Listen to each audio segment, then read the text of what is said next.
There was a time when one man dared to challenge 2,000 years of divine tradition. He didn't want to rule like the pharaohs before him. He wanted to erase their gods and become a god himself.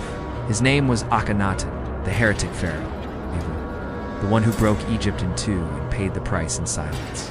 But who was he really? Prophet of light ahead of his time? Or a mad king who destroyed a nation in the name of his obsession?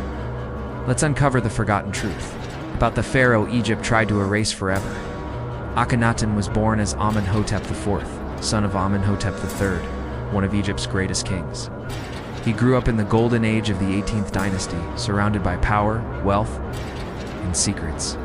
The temples of Thebes were mighty, ruled not just by gods, but by priests who spoke for them. But the young prince sensed something was wrong. He saw how the priests of Amen controlled not just faith, but money, politics, even the army.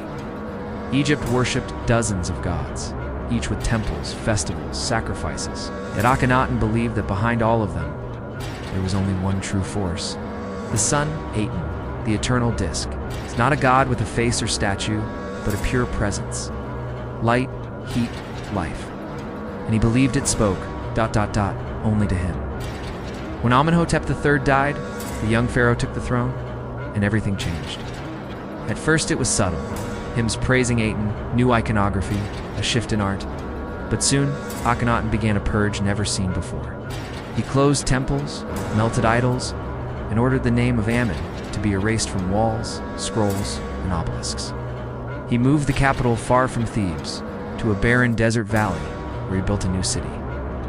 Akhenaten, it was more than a city. It was his holy domain. A place with no gods but Aten, no priests but himself, no truths but his.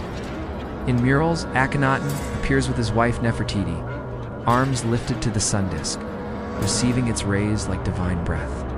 The art became distorted, spiritual, dreamlike. Gone were the muscular, idealized pharaohs. Akhenaten was shown as he was, frail, elongated, human, and divine.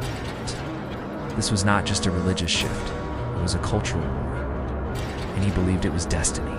But while the sun shone over Akhenaten, darkness fell over Egypt. The foreign provinces began to fall into chaos. Hittites invaded. Vassal kings begged for help and got silence. Inside Egypt, famine spread. The people no longer prayed to gods that protected them. They watched as their gods were erased. Priests of Amen, stripped of power, waited patiently. They couldn't fight with swords, but they could wait and whisper. In the streets, Akhenaten was called the madman. In scrolls, scribes began to record his strange rituals, offerings only to Aten, prayers without priests. Egypt was no longer Egypt. It was his dream and his nightmare. Then suddenly, he vanished. Some say he died from illness. There's whisper of poison. There are even theories that his own guards turned on him. No tomb was ever found. No official mourning, just silence. His successor appeared. A boy, Tutankhaten. But within a year, the boy changed his name. Tutankhaten. The old gods returned. The temples reopened. And Akhenaten's city was abandoned to the desert wind. The Great Purge began. Every wall where Aten was praised was carved over. Every statue of Akhenaten was smashed. Akhenaten was not just removed from history, he was deleted. His name was struck from king lists, his face chiseled out of monuments. City crumbled, lost in the sand. Egypt did not want to remember him, because remembering meant admitting, that a pharaoh once betrayed the gods. For 3,000 years, his name remained hidden. Only in the 19th century, archaeologists uncovered the ruins of Akhenaten.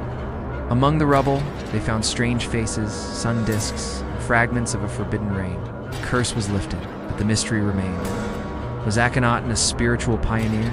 A man who sensed the divine beyond the myths, and paid the price? Or was he a delusional king, drunk with power, willing to destroy his own people for the sake of control? Some link his monotheism to later religions, Judaism, Christianity, Islam.